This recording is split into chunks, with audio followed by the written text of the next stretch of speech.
Hey loves, it's your girl DeeDee and welcome back to the channel. So I am back with another quick reaction video. Now this comes from a video clip that I saw with Carlos Miller and Shannon Sharpe speaking on the expectations and the unrealistic standards that a lot of single mothers have when it comes to men, rich men, and just men in general. So I thought this was important to share because you get to hear the male perspective. You get to hear from the men and what they think about these expectations of these particular women. So I'm going to let you guys hear what they had to say. Definitely chime in the comments below. If you like the content and you haven't subscribed to the channel, hit that subscribe button. It is free to subscribe. Also share and like the video and hit that notification bell to be notified when I upload new content. So I'm going to stop talking. Let's go ahead and get into the video. Here we go. Like they want a rich man. Rich men don't. Ain't no rich dude sitting around like, I wonder what Keisha with them 3 kids is up to. I feel like changing her life today. It don't happen. It's unreal. You know what? And women try to guilt us in it. They do. Like, when they have kids, 2 kids, 3 kids, or how many kids they have. Which is not a problem. It's not a problem, but you can't guilt a man talking about he ain't no man if he can't take care of you and your kids. Right. I mean, what? Where they daddy at? why is that a big problem when you ask where they daddy at? Right. Stupid. Listen, what do y'all think about this, child? This isn't nothing we haven't heard before. This is what we talk about. A lot of these women are trying to shame and guilt trip men into taking them on because they need the help, child. They need the help. They want somebody to come and give them this soft girl life and just spend money on them and just do the most without having to put in anything. And this is what we talk about. Well, what I talk about when I say, what do you bring to the table? Because it seems like what a lot of these women bring to the table is baggage. It's your failed relationships with your children's fathers, the lack of discipline, and a whole lot of other things that contribute to you not being the type of woman that most men want. And a lot of these women don't see themselves and they don't see their contribution to their failures or anything else. And they just expect men to just take them on and take care of them, take care of the kids, do the most for them, and not realizing that, hey, you're not an asset to this man. You're not an asset to most men, rich or just average everyday men. And a lot of these men want real relationships. They don't want a relationship that's built upon just money and that's it. They want something more substantial. And you see more and more men coming out, even men who are considered the high value men coming out saying, oh, nah, I'm not just going to buy you. I'm not just spending all my money on you. I'm not just doing that. You're going to have to bring something to the table. And if you don't want to bring anything to the table, well, on to the next. They're not tolerating and dealing with these types of women, and women are mad. They're big mad because they don't have a lot of options of men to just mooch off of. They don't have the options of just being a woman with a vagina and any man is going to come and take care of you. Because for years, women have had this notion of, oh, if you got a vagina, you'll never go without. You'll never, because some man is going to pay you for it. So just say you don't have many options. And the only options that you're resorting to is being able to sell yourself. The very thing that a lot of women complain about and talk about men objectifying them. When you don't see a way out, you look to these transactional relationships, which meaning you're going to offer what the only thing you can, and that's your body, in order to get money to take care of you and your kids. And that's unfortunate that women are reduced to that, but this is what a lot of women have been relying on for years.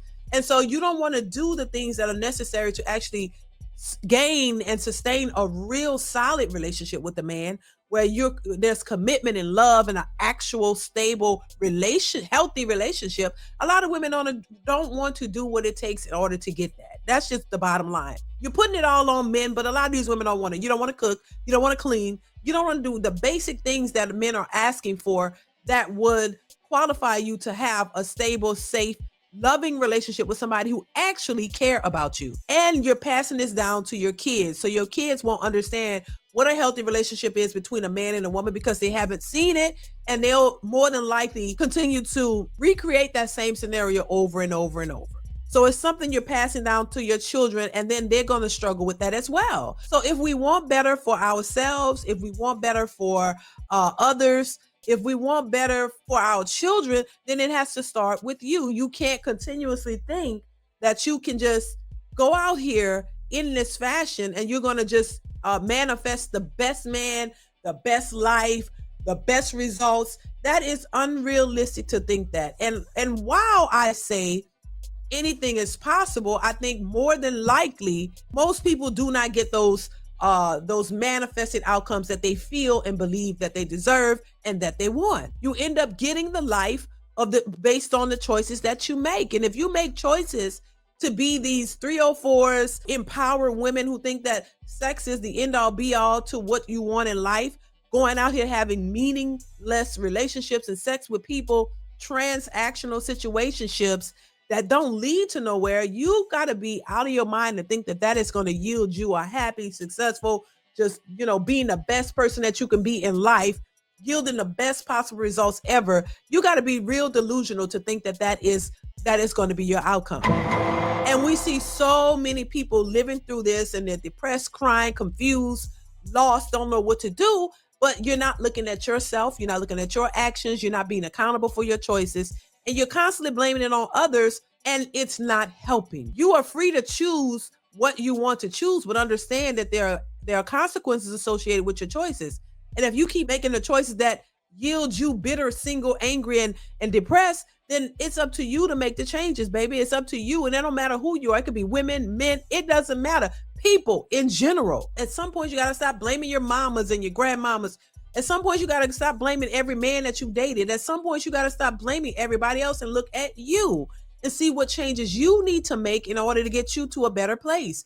If you can't do that, then that's on you. It's not anybody else's responsibility to lift you up out of the gutter and give you this whole new lifestyle and work on you with your trauma and all of the things that you've been dealing with and bring you out the gutter. That is not for another person to do. That is for you to work on and figure out yourself so that you'll be able to live the best life that you can with the life that you have. This is why I say accountability is lost. And if without it, it's going to be very hard to make changes and do better in life. I'm just saying it's going to be very difficult for you to get yourself to a better place if you are constantly blaming men and blaming everybody else, because these men have their lives to live too. They don't want to have to come in and deal with all your trauma. That's going to take them backwards. Maybe they've worked on themselves and built themselves up to a place and they don't want to be taken backwards. They don't want to have to regress, but everything they said, even though it was a short clip, is spot on. And this is how men think. And if women want to know how men think, here it is. They don't want to take on your